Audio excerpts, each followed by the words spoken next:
Hello friends, आज के इस वीडियो में हम डिस्कस करने वाले हैं संख्या फिलॉसफी को।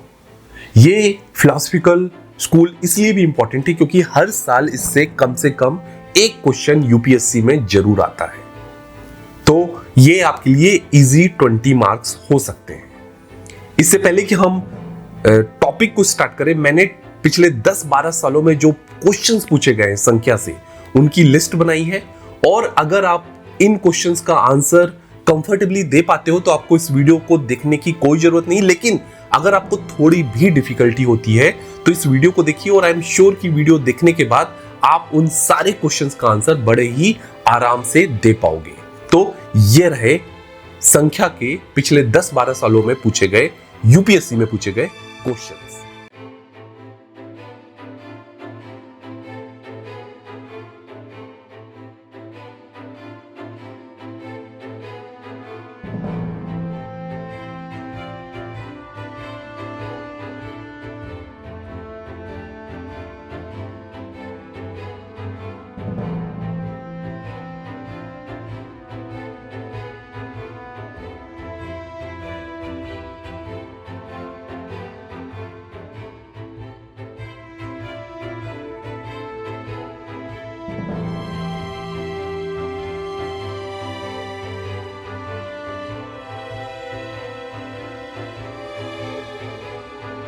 अगर मैं संख्या फिलॉसफी को एक छोटी सी सिंपल एनालॉजी से आपको समझाने की कोशिश करूं तो मान लीजिए आपके शहर में एक थिएटर है।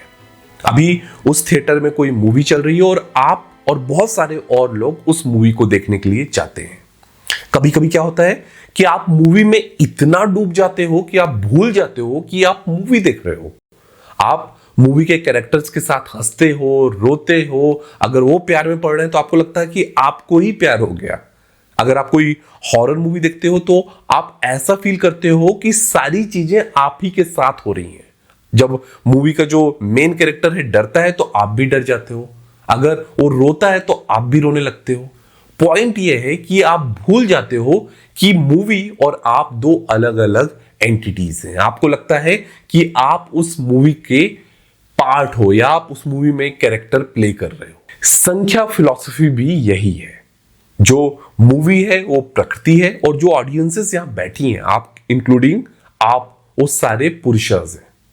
अभी जो पुरुषा है वो कभी कभी ये भूल जाता है कि वो प्रकृति का पार्ट नहीं है। वो प्रकृति से अपने आप को आइडेंटिफाई करने लगता है और जो ये सारा बंधन, ये सारा सफरिंग, इन सारे का जो रीजन यही है, जो भी आप सुख दुख, हंसी, रोना, जो भी आप एक्सपीरियंस कर रहे हो, उसका रीजन ये है कि आप इल्यूजन की वजह से या अपनी बुद्धि की वजह से आपको ये लगने लगता है कि आप प्रकृति का ही पार्ट हो, आप उस मूवी का ही पार्ट हो और आप उन सारे एक्सपीरियंसेस को फील करते हो। लेकिन जैसे ही आपको रियलाइजेशन होता है कि ये तो एक मूवी है और आप तो एक ऑडियंस हो, आप मूवी को देख रहे हो, आप मूवी का पार्ट नहीं हो, आप सिर्फ एक ऑब्जर्वर हो। जैसे ही आपको ये रियलाइजेशन होता है आप एकदम से फ्री फील करते हो। अगर आप हॉरर मूवी देख रहे हो तो एकदम से सारा डर खत्म हो जाता है। और ऐसे ही पुरुषा को जैसे रियलाइज होता है कि वो प्रकृति नहीं है, पुरुषा लिबरेट हो जाता है। तो ये है संख्या फिलॉसफी का सार। यहां पर हमने दो मेन कैरेक्टर्स की बात करी, पुरुषा जो कि बहुत सारे हैं, प्लूरल है, और प्रकृति जो कि एक मूवी है जो पुरुषा के सामने चल रही है। ठीक है, ये एनालॉजी आपको याद रखने में, संख्या फिलॉसफी का जो कोर है उसको याद रखने में बहुत मदद करेगी। अभी मैं आपको एक सीक्रेट बताता हूं। आपको मालूम है संख्या का नाम संख्या क्यों पड़ा? संख्या का मतलब होता है नंबर, और इस फिलॉसफिकल स्कूल ने एग्जैक्ट नंबर दिया है इस पूरे यूनिवर्स के इवोल्यूशन के या यूनिवर्स के क्रिएशन के। अगर मैं जब यूनिवर्स बोलता हूं तो यूनिवर्स में मेंटल, स्पिरिचुअल, फिजिकल सारी चीजें आती हैं। संख्या बोलता है कि 25 फंडामेंटल प्रिंसिपल्स होते हैं, या उन्हें उसने तत्वा बोला है। तो 25 तत्वा होते हैं जिनसे ये सारा क्रिएशन हुआ है।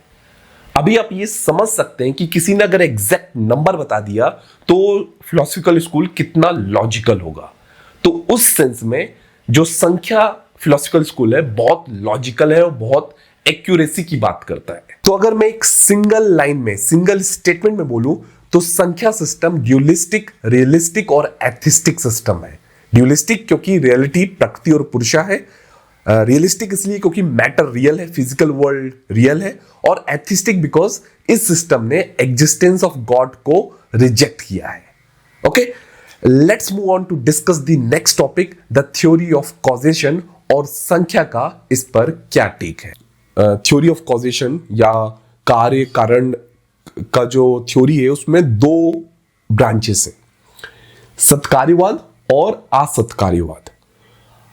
संख्या और वेदांता सिस्टम से वो सत्कार्यवाद ब्रांच में बिलीव करते हैं, और चारवाक, न्याय विशेषिका, बाकी सारे सिस्टम्स जो हैं वो असत्कार्यवाद ब्रांच में बिलीव करते हैं। अब इन दोनों में डिफरेंस क्या है? सत्कार्यवाद बोलता है कि जो इफेक्ट है या जो कार्य है वो कारण में ऑलरेडी प्रेजेंट है, इफेक्ट जो है कॉज में ऑलरेडी प्रेजेंट है, बस ये होता है कि वो अनमैनिफेस्टेड फॉर्म में प्रेजेंट रहता है। ठीक है, और इफेक्ट जब आता है सामने तो कोई वो नया फिनोमिना नहीं है, नया इवेंट नहीं है। असत्कार्यवाद क्या बोलता है कि इफेक्ट ऑल टुगेदर नया क्रिएशन है या नया फिनोमिना है, इवेंट है, तो जब तक वो मैनिफेस्ट नहीं होता है उसके पहले उसका कोई एग्जिस्टेंस नहीं रहता है। ठीक है, तो ये है सत्कार्यवाद और असत्कार्यवाद। अभी जैसा मैंने आपको बताया कि संख्या सिस्टम सत्कार्यवाद ब्रांच से बिलोंग करता है, लेकिन सत्कार्यवाद के भी दो इंटरप्रिटेशंस हैं। एक होता है प्रकृति परिणामवाद और एक होता है ब्रह्मा विवर्तवाद। अभी परिणामवाद क्या होता है? परिणामवाद बोलता है कि जो इफेक्ट है वो कॉज का ट्रांसफॉर्मेशन है, स्टेट चेंज है। ठीक है, उसको हम बोलते हैं परिणाम। तो अगर मैं आपको एग्जांपल दूं तो जब मिल्क को आप दही बनाते हो, दूध को जब आप दही बनाते हो तो जो मिल्क है वो क्या हो गया? कॉज, और उसका जब स्टेट चेंज होता है, जब वो ट्रांसफॉर्म होता है तो क्या बन जाता है? Effect which is curd.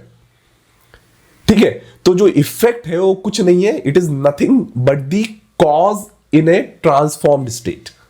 ठीक है, और इसी को हम बोलते हैं प्रकृति परिणामवाद।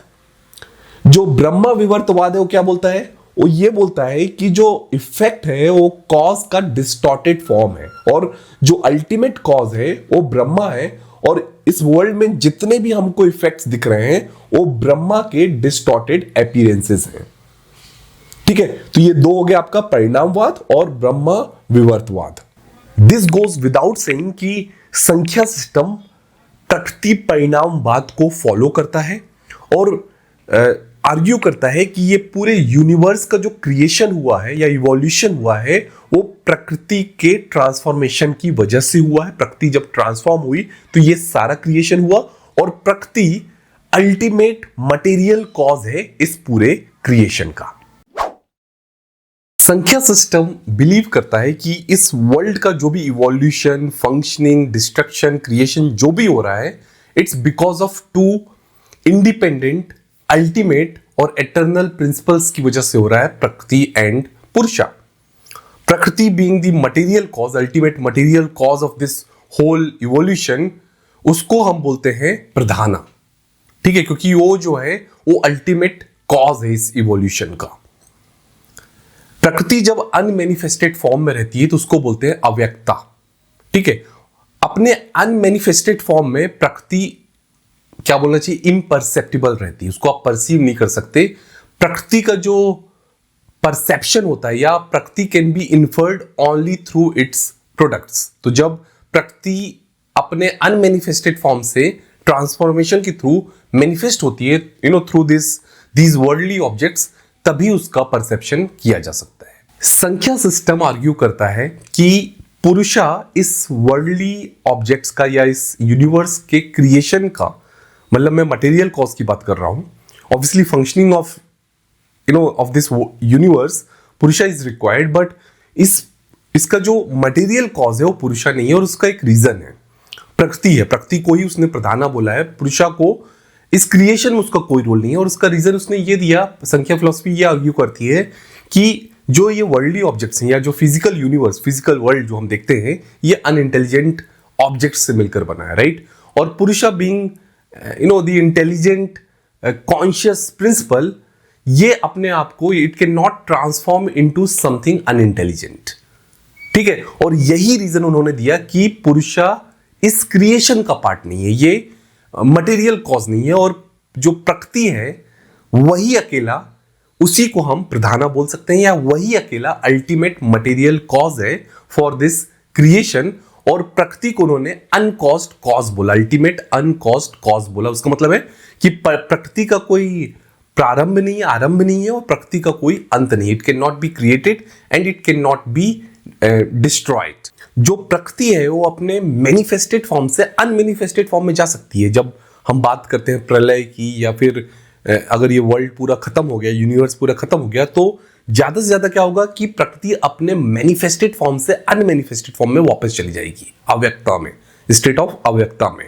पर प्रकृति ऑल टुगेदर उसका कोई डिस्ट्रक्शन या वो डिस्ट्रॉय नहीं होगी, उसका एग्जिस्टेंस खत्म नहीं होगा। और अपने अनमैनिफेस्टेड फॉर्म में प्रकृति परसेप्टिबल नहीं है, जैसा कि मैंने आपको पहले बताया। प्रकृति can only be inferred through its products. Okay,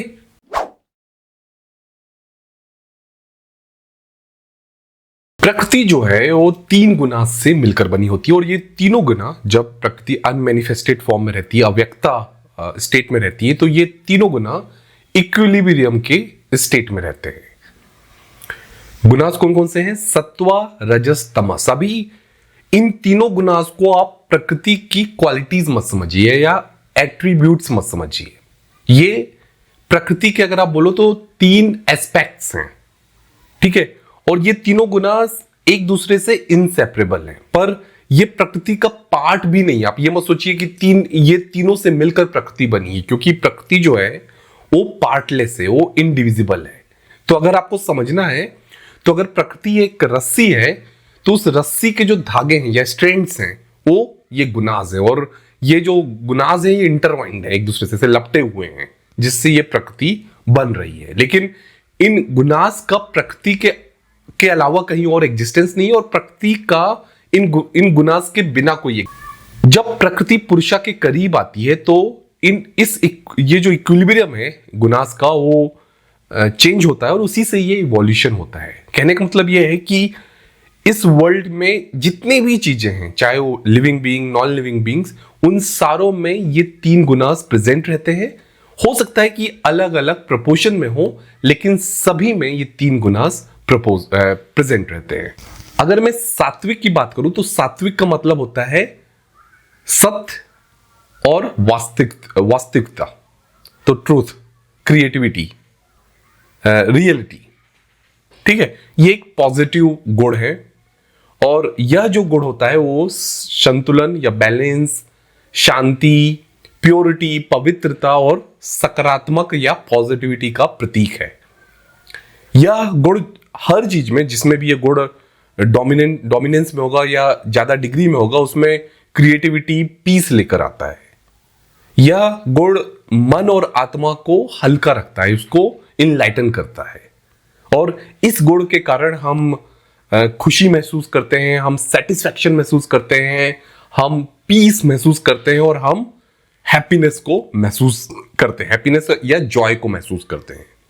इस जो गुण है उसका जो कलर है वो व्हाइट माना गया है, सफेद माना गया है, जो प्रकृति और पवित्रता और प्रकाश का प्रतीक है। तो अगर मैं सिंपल वर्ड्स में बोलूं, तो जो सात्विक गुण है वो एनर्जी का गुण है, वो जो हमें ऊंचाइयों तक ले जाता है, जो हमें पॉजिटिविटी की ओर ले जाता है। दूसरा गुण है वो है रजस, और इसको बोलते हैं it is the principle of motion. तो ये जो गुण है ये पैशन, एक्टिविटी, एनर्जी का सिंबल है। यह अपने आप में अच्छा या बुरा नहीं होता है। ठीक है, तो it is neither good nor bad. कभी कभी ये दोनों हो सकता है, लेकिन ठीक है, ये डिपेंड करता है कि आपका जो रजस है वो सात्विक या सत्वा के साथ है या फिर तमस के साथ है। ठीक है, उस पर डिपेंड करेगा कि आपका जो पैशन है वो पॉजिटिव है या नेगेटिव है। पर अपने आप में ये पॉजिटिव और नेगेटिव कुछ नहीं होता है। लेकिन ये जो गुण है अगर ज्यादा है तो ये आपको बेचैनी दे सकता है, क्योंकि आप बहुत एफर्ट्स करते हो, बहुत हाथ पांव मारते हो, तो हो सकता है कि ये आप ओवर एक्टिव हो जाओ और ये आपको बेचैनी दे दे। ठीक है, इसकी वजह से आप हो सकता है कि बहुत रेस्टलेस फील करो। इस गुण का जो कलर है वो है रेड, उसको रेड के साथ जोड़ा जाता है और ये आपको आगे बढ़ने के लिए इंकरेज करता है या मोटिवेट कर सकता है। अभी आगे बढ़ना, अगेन पॉजिटिव डायरेक्शन में भी आप आगे बढ़ सकते हो या नेगेटिव डायरेक्शन में भी आप आगे बढ़ सकते हो। तो ये है रजस। जो तीसरा गुण है वो है तमस, उसका मतलब होता है अंधकार, डार्कनेस। ये जो गुण है ये सिंबल है इम्बैलेंस का, डिसऑर्डर का, केओस का, एंजाइटी का, इंप्योरिटी का, डिस्ट्रक्शन का, डिल्यूजन का, नेगेटिविटी का, डलनेस का और वायलेंस का। तो जो तमस स्वभाव होता है वो भारी होता है और ये एक्चुअली रजस और सत्व के अपोजिट होता है। ये आपको निष्क्रिय बनाता है, ये आपको आलसी बनाता है, ये आपको नेगेटिव बनाता है, ये आपको इग्नोरेंस देता है, ये आपको इल्यूजन देता है। तो अगर आप में तमस गुण डोमिनेंस में है तो आप एक नेगेटिव पर्सन बन जाओगे और आपका जो पूरी पर्सनालिटी है वो नेगेटिव हो जाएगी और आप हमेशा पैसिमिस्ट वाली बातें करोगे, आप डिस्ट्रक्शन वाली बातें करोगे, आप हमेशा डिस्पेयर में रहोगे। ओके,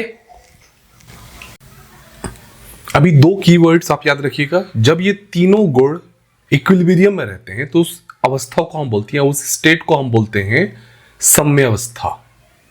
और ये जो है ये प्रकृति की ओरिजिनल स्टेट है, रियल स्टेट है। और ये इस स्टेट को हम बोलते हैं प्रलय अवस्था। मतलब जब प्रलय के बाद, जैसा मैंने आपको बताया था कि जो मैनिफेस्टेड प्रकृति है वो अनमैनिफेस्टेड अव्यक्ता में चली जाएगी और उस स्टेट का जो दूसरा नाम है वो है प्रलय अवस्था। और इस स्टेट में एक बहुत इंपॉर्टेंट है कि होमोजीनियस चेंजेस होते हैं। अभी होमोजीनियस चेंजेस का मतलब क्या होता है कि जो सत्वा है वो सत्वा में ही रहता है, जो रजस है वो रजस में रहता है और तमस जो है तमस में रहता है और ये सारे गुण एक दूसरे को अफेक्ट नहीं करते हैं। सम्यावस्था डिस्टर्ब तब होती है जब प्रकृति और पुरुषा एक दूसरे के कांटेक्ट में आते हैं और इस डिस्टरबेंस की वजह से हेट्रोजीनियस चेंजेस स्टार्ट हो जाते हैं, जहां पर ये जो गुनाज हैं ये एक दूसरे को अफेक्ट करने लगते हैं, इंटरमिंगलिंग होने लगती है। तो एक गुण दूसरे गुनाज, बाकी दो गुनाज को प्रीडोमिनेट करने लगता है और इस अवस्था को हम बोलते हैं विषमावस्था। और ये जो अवस्था है विषमावस्था, ये स्टार्टिंग पॉइंट है इस वर्ल्ड के इवोल्यूशन की। बिफोर वी डिस्कस अबाउट प्रकृति एंड इट्स इवोल्यूट्स और अबाउट द इवोल्यूशन, हमें यह पूछना चाहिए कि इस इवोल्यूशन की जरूरत क्यों पड़ी। संख्या फिलॉसफी के अकॉर्डिंग इस इवोल्यूशन के दो पर्पस थे। पर्पस नंबर 1, एक्सपीरियंस ऑफ पुरुषा। पुरुषा को जब प्रकृति का मैनिफेस्टेशन हुआ इस वर्ल्ड में, इस यूनिवर्स में, तो उसके थ्रू पुरुषा को एक्सपीरियंस करने का मौका मिला, इस वर्ल्ड को एक्सपीरियंस करने का मौका मिला। और दूसरा जो पर्पस है, और दोनों पर्पस रिलेटेड है, दूसरा पर्पस है लिबरेशन ऑफ पुरुषा। तो जब पुरुषा ने इस वर्ल्ड को एक्सपीरियंस किया और उस एक्सपीरियंस के थ्रू उसने ये रियलाइज किया कि वो प्रकृति नहीं है, वो अपने आप में एक इंडिपेंडेंट नेचर की एंटिटी है, अपने आप में एक इंडिपेंडेंट एंटिटी है। क्योंकि पुरुषा बिफोर दिस इवोल्यूशन पुरुषा इनएक्टिव था और बीइंग इनएक्टिव उसको मोक्ष या लिबरेशन मिलने के कोई भी चांस नहीं थे। लेकिन जब उसने प्रकृति के थ्रू, जब प्रकृति के मैनिफेस्टेशन के थ्रू इस वर्ल्ड को एक्सपीरियंस किया, तो उसको ये रियलाइजेशन करने का मौका मिला कि वो प्रकृति नहीं है, वो इस वर्ल्ड का पार्ट नहीं है, वो एक इंडिपेंडेंट एंटिटी है। और जैसे ही उसको ये रियलाइजेशन हुआ उसे मोक्ष मिला। तो ये दो पर्पस हैं इस इवोल्यूशन के। तो ये जो इवोल्यूशन है बेसिकली ये पुरुषा के लिए हुआ। ठीक है, अभी हम डिस्कस करते हैं प्रकृति और उसके इवोल्यूट्स। तो हमने पहले डिस्कस किया था कि इस पूरे क्रिएशन में 25 प्रिंसिपल्स हैं। संख्या का नाम संख्या क्यों पड़ा? क्योंकि इसने एग्जैक्ट नंबर दिए हैं इस पूरे क्रिएशन के 25। तो लेट्स डिस्कस प्रकृति एंड इट्स इवोल्यूट्स। पहला जो प्रिंसिपल या तत्व है वो है पुरुषा। हमने उसके बारे में बात करी, उसको आप सोल बोल सकते हो, अवेयरनेस बोल सकते हो। दूसरा है प्रकृति। प्रकृति जो इस पूरे ब्रह्मांड, यूनिवर्स के सारे जितने भी फिनोमेना है, फिजिकल, मेंटल, उन सब का सोर्स है। और जब प्रकृति और पुरुषा का इंटरेक्शन होता है तो उससे the dual nature of reality, जिसके बारे में संख्या बात करती है, संख्या का ड्यूअलिज्म, कॉन्शियसनेस और मैटर दोनों से मिलकर ये सारा वर्ल्डली एक्सपीरियंस या यूनिवर्स का एक्सपीरियंस पॉसिबल है। ठीक है, यहां पर जो पुरुषा है वो है द नोअर और जो प्रकृति है वो है द नोन। तो प्रकृति के इवोल्यूशन से 25 नए प्रिंसिपल्स बनते हैं, नए तत्वास बनते हैं, इवोल्यूट्स बोलते हैं उनको हम, प्रकृति के इवोल्यूट्स। तो उसमें जो पहला है वो है महत या बुद्धि। ये कॉस्मिक इंटेलिजेंस को रिप्रेजेंट करता है। ये this is the faculty of discrimination, क्योंकि इसके थ्रू पुरुषा जो है वो इंडिविजुअलिटी को रिकॉग्नाइज करता है कि ये पुरुषा, एक पुरुषा दूसरे पुरुषा से अलग है, या फिर पुरुषा जो है वो बुद्धि के थ्रू रियलाइज करता है कि वो प्रकृति नहीं है। तो जो बुद्धि है वो हेल्प करता है पुरुषा को इल्यूजन से ट्रुथ की ओर ले जाने के लिए। बुद्धि से रिलेटेड जो दूसरा प्रिंसिपल है, जो बुद्धि से जनरेट होता है बोल दीजिए, या बुद्धि से ड्राइव होता है, वो है अहंकारा या ईगो। तो जो ये प्रिंसिपल है, ये पुरुषा को या इस वर्ल्ड को सेल्फ आइडेंटिटी या इंडिविजुअलिटी देता है। ये because of this principle Purusha gets the first sense of Iness, which is essential. Iness जरूरी है आपकी इंडिविजुअलिटी के लिए, आपके पर्सनल एक्सपीरियंस के लिए, लेकिन इसी आईनेस की वजह से आपको अटैचमेंट और सफरिंग होता है। और इस वर्ल्ड में जो भी दुख है, जो भी परेशानियां हैं, जो भी सफरिंग्स है, इट्स बिकॉज ऑफ अहंकारा, आईनेस। अहंकारा जो प्रिंसिपल है उसको आप फर्दर 3 गुनास में स्प्लिट कर सकते हो। हमने इन गुनास के बारे में बात किया, और जो आगे का इवोल्यूशन है वो इन 3 गुनास के इंटरप्ले पर डिपेंड करता है। तो जो पहला गुना है वो है सात्विक। सात्विक हमने पहले जैसे डिस्कस किया, ये क्लैरिटी, पॉजिटिविटी का सिंबल है, और इसके अंदर आता है माइंड। क्यों आता है? क्योंकि जो माइंड है वो अगेन पॉजिटिव, आपको पॉजिटिव एबिलिटीज देता है। जैसे ये आपको सोचने की, फील करने की, इमोशंस को प्रोसेस करने की एबिलिटी देता है, इसलिए सात्विक के अंदर में। और ये लिबरेशन दिलवाने में बहुत बड़ा रोल प्ले करता है माइंड। उसके अंदर आते हैं 5 कॉग्निटिव सेंसेस, जनन इंद्रिया, हियरिंग, टचिंग, सीइंग, टेस्टिंग और स्मेलिंग। ये जो टूल्स होते हैं, ये जो इंद्रियाज होती हैं, ये वर्ल्ड को परसीव करने में पुरुषा को हेल्प करती है।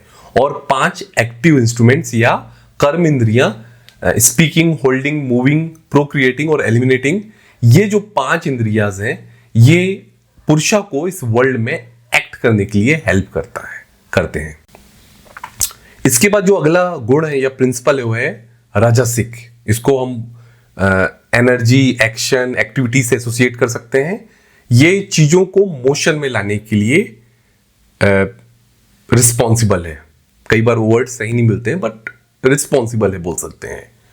ये चीजों को यूनिवर्स में चीजों को एक्टिव मोड में लाता है। तो पुरुषा के सेंस में अगर देखो तो पुरुषा अपने आप में इनएक्टिव है, और रजस गुण की वजह से ये एक्टिव होता है। अगला जो प्रिंसिपल है वो है तामसिक। हमने तमस गुण को डिस्कस किया था, जो कि डार्कनेस का सिंबल है। यहां पर जो तामसिक है वो स्टेबिलिटी और सॉलिडिटी लाता है इस इवोल्यूशन में। और उसका एक रीजन है, क्योंकि क्यों उसको फिजिकल वर्क के क्रिएशन के लिए रिस्पॉन्सिबल बोलते हैं, क्योंकि जो फिजिकल एलिमेंट्स होते हैं, वो जो मटेरियल फॉर्म होता है वो डेंस होता है। और अगर आप इमोशंस देखो तो लाइट और डेंस हो सकते हैं। तो जो लाइट इमोशंस है वो सत्वा से आ रहे हैं, और जो डेंस है वो तमस से आ रहे हैं। और इसीलिए जो तामसिक प्रिंसिपल है उसको इस फिजिकल वर्ल्ड के क्रिएशन का प्रिंसिपल बोला जा सकता है। ठीक है, तामसिक के अंदर आते हैं आपके 5 सटल एलिमेंट्स या तन्मंत्रास, जो कि सेंसेशंस के बिल्डिंग ब्लॉक हैं, like sound, touch, form, taste और स्मेल। और 5 ग्रॉस एलिमेंट्स आते हैं, भूताज उनको बोलते हैं, जिसके थ्रू इस पूरे फिजिकल टेंजिबल यूनिवर्स का क्रिएशन हुआ है, अर्थ, वाटर, फायर, एयर और स्पेस। तो ये हो गए 25 इवोल्यूट्स जिनसे सारा क्रिएशन हुआ है। 5 महाभूतास या ग्रॉस एलिमेंट्स, 5 तन्मंत्रास और सटल एलिमेंट्स, 5 कर्म इंद्रियास और मोटर ऑर्गन्स, 5 जननेंद्रियाज और सेंस ऑर्गन्स, मानस माइंड, अहंकारा ईगो, महत और कॉस्मिक इंटेलेक्ट, प्रकृति और पुरुषा। इस सेक्शन में हम डिस्कस करेंगे different proofs given by Samkhya to prove the existence of Prakriti. तो टोटल 5 रीजनिंग्स दिए हैं, 5 प्रूफ्स दिए हैं। पहला जो है वो है भेदानाम परिमाणात। इसमें बोला गया है कि इस पूरे यूनिवर्स में जो भी चीजें आपको दिखती हैं वो सारी लिमिटेड हैं, डिपेंडेंट हैं और टेम्पररी हैं। और कोई भी चीज जो लिमिटेड है, डिपेंडेंट है और टेम्पररी है, वो इस इनफाइनाइट यूनिवर्स का कॉज नहीं हो सकता है। तो उससे ये इन्फर किया जा सकता है कि जो कॉज है इस यूनिवर्स का वो इंडिपेंडेंट होना चाहिए, परमानेंट होना चाहिए और इनफाइनाइट होना चाहिए। और ये सारी चीजें पॉइंट करती हैं प्रकृति की ओर। और इस आर्ग्यूमेंट का यूज करके संख्या ने इन्फर किया या कंक्लूड किया कि the true source of this universe is nothing but प्रकृति। दूसरी रीजनिंग या प्रूफ है सामान्यत।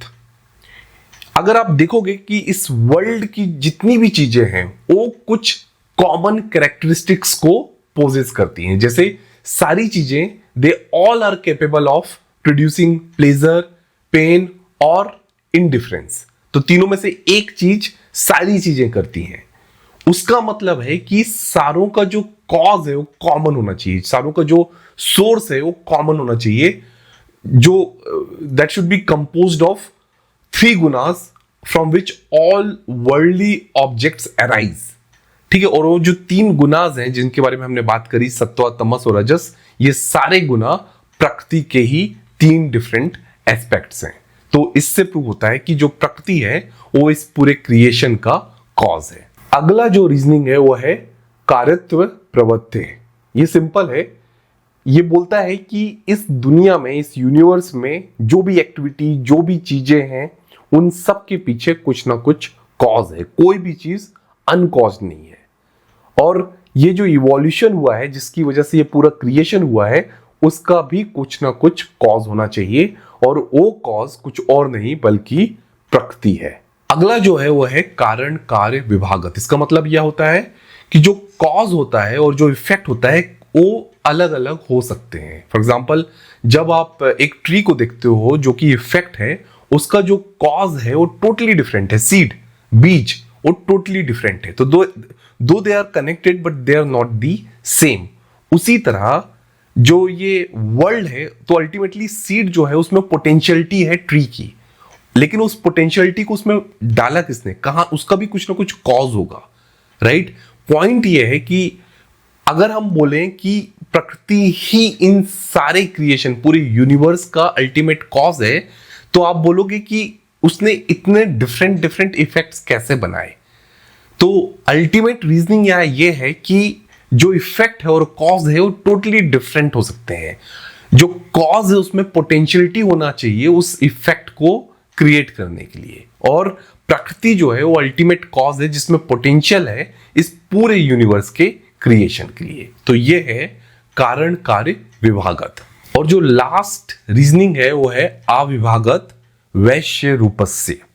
ये सामान्यत से मिलता जुलता है। ये बोलता है कि इस पूरे वर्ल्ड में जितनी भी चीजें हैं, ये पूरे जो यूनिवर्स में है, उन सारों में कुछ यूनिटी या इंटरकनेक्टेडनेस है। और ये बताता है कि उन सारों का जो सोर्स है, फंडामेंटल जो सोर्स है, वो सेम होना चाहिए। और वो सोर्स कुछ और नहीं बल्कि प्रकृति है। तो इन 5 रीजनिंग का यूज कर संख्या ने प्रकृति के एग्जिस्टेंस को प्रूव करने की कोशिश की है। I hope it's clear. संख्या का जो ड्यूलिज्म था, जहां प्रकृति और पुरुषा की बात हुई, उसको बहुत सारा क्रिटिसिज्म भी मिला। हम यहां कुछ इंपॉर्टेंट क्रिटिसिज्म्स की बात करेंगे, जिसमें पहला यह है कि प्रकृति को एज ए प्रिंसिपल मैटर बोलने के पीछे लॉजिक ये है, या संख्या का आर्गुमेंट ये है कि जो गुनाज होते हैं उनके बीच में टेंशन होता है, उससे ही ये सारा इवोल्यूशन हुआ। और जो प्रकृति है वो फर्स्ट कॉज है इस मटेरियलिस्टिक या इस पूरे ब्रह्मांड का, यूनिवर्स का। लेकिन जो काउंटर आर्ग्यूमेंट है जो क्रिटिक्स बोलते हैं, वो ये बोलते हैं कि अगर आप इस ब्रह्मांड को देखो तो इसमें एक ऑर्गेनाइजेशन है, इसमें एक हार्मनी है, बैलेंस है, इसमें बहुत सारे ग्रह हैं, बहुत सारे सोलर सिस्टम्स हैं, बहुत सारी गैलेक्सीज हैं, और ये सारे जितनी भी एंटिटीज हैं सारे एक बैलेंस, एक हार्मनी में है, और उसी हार्मनी की वजह से यह पूरा एग्जिस्टेंस पॉसिबल हुआ है।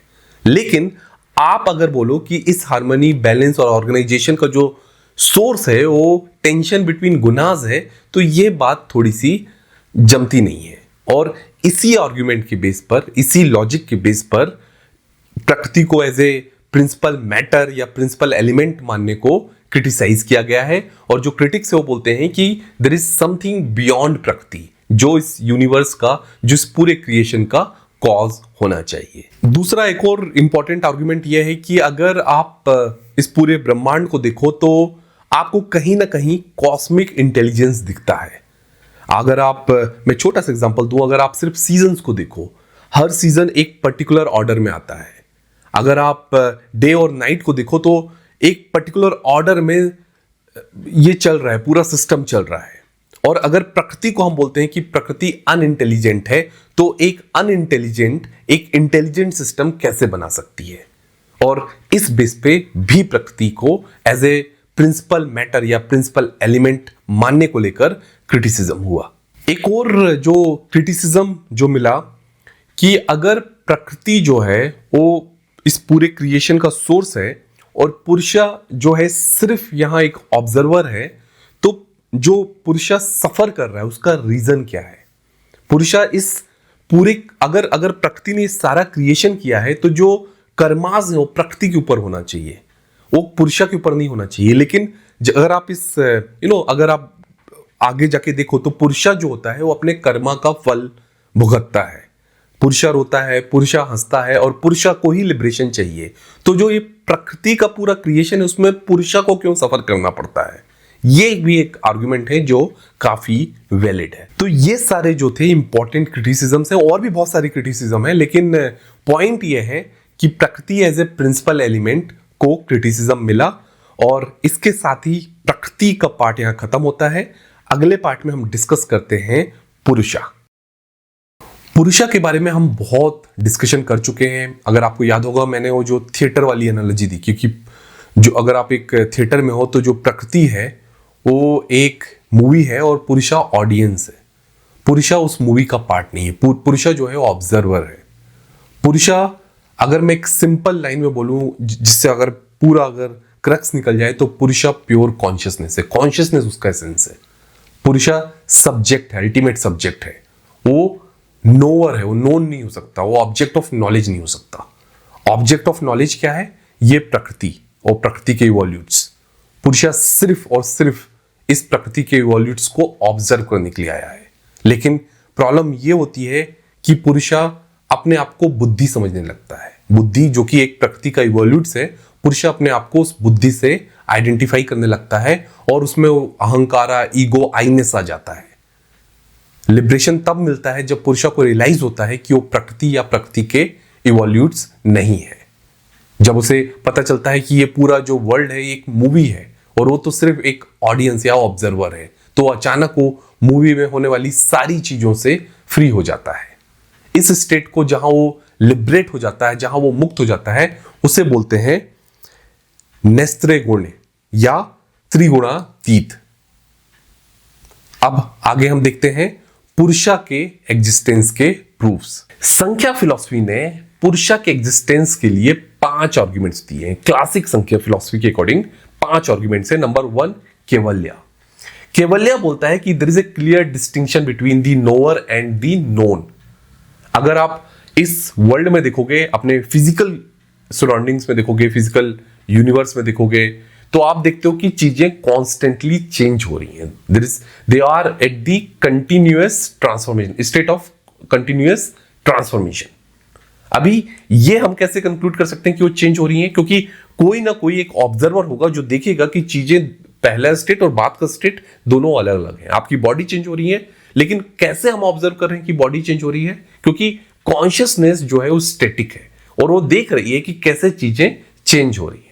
अगर मैं आपको एक छोटा सा एग्जांपल दूं, तो अगर 2 ऑब्जेक्ट सेम स्पीड से मूव हो रहे हैं, तो इन दोनों ऑब्जेक्ट के लिए कोई मूवमेंट नहीं है। Theory of relativity, right? इन दोनों ऑब्जेक्ट के लिए कोई मूवमेंट नहीं, लेकिन अगर एक ऑब्जेक्ट उनमें से मूवमेंट करना बंद कर दे तो ये दूसरे को मूव करते देख सकता है। उसका क्या मतलब है कि जो ऑब्जर्वर है वो स्टैटिक है, अनचेंजिंग है। और इस बेस पर कैवल्य आर्गुमेंट का यूज करके संख्या ने प्रूव किया कि जो पुरुषा है, अनचेंजिंग एंटिटी, कांस्टेंट एंटिटी, ये एक ऑब्जर्वर है जो इस प्रकृति में होने वाले सारे ट्रांसफॉर्मेशंस को ऑब्जर्व करता है। दूसरा आर्गुमेंट है अध्यवसाय। ये बहुत सिंपल है। ये आर्गुमेंट बोलता है कि अगर आप सोचो तो हमारे पास जो डिसीजन मेकिंग पावर है, तर्क है, लॉजिकल माइंड है, ये कहां से आया? अगर आप बोलो कि ये बुद्धि की वजह से है, ये मन की वजह से है, तो बुद्धि और मन तो प्रकृति के इवोल्यूट से, और प्रकृति अपने आप में अनकॉन्शियस है, अनइंटेलिजेंट है, तो ये पावर्स उनको नहीं दे सकती। तो कहीं ना कहीं ये सारी चीजें जो है वो एक्सटर्नल सोर्स से आया, राइट? और वो जो एक्सटर्नल सोर्स है वो कुछ नहीं बल्कि पुरुषा है, जिसने जो मन, बुद्धि, इनको टूल की तरह यूज करके हमें लॉजिकल माइंड दिया, हमें डिसीजन मेकिंग फैकल्टी दी, हमें एबिलिटी दी कि हम सोच सकते हैं, हम एसेस कर सकते हैं, हम सही और गलत का पता लगा सकते हैं। जो तीसरा आर्गुमेंट है उसे बोलते हैं भोगा। भोगा मतलब होता है एक्सपीरियंसर, कंज्यूमर। तो इस वर्ल्ड के जो प्लेजर्स और पेन्स हैं उसको एक्सपीरियंस करने वाला कोई ना कोई तो है, तभी तो उसे हम प्लेजर और पेन बोलते हैं, क्योंकि किसी ने एक्सपीरियंस किया और बोला कि ये गुड एक्सपीरियंसेस हैं और ये बैड एक्सपीरियंसेस हैं। अभी प्रकृति तो लाइफलेस है, प्रकृति तो कॉन्शियसलेस, विदाउट कॉन्शियस है, तो प्रकृति तो एक्सपीरियंसर नहीं हो सकती।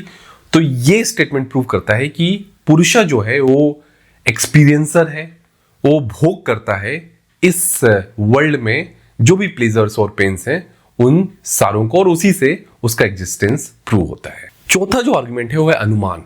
तो अगर आपने ऑन्टोलॉजिकल आर्गुमेंट हमने डिस्कस किया था to prove the existence of God, ये सिमिलर है कि अगर ये पूरा क्रिएशन हुआ है, पूरा वर्ल्ड बना है, तो कुछ ना कुछ तो उसका पर्पस होगा, राइट? अगर आप ये पूरा प्रकृति उस क्रिएशन का, इस इवोल्यूशन का पर्पस नहीं हो सकता।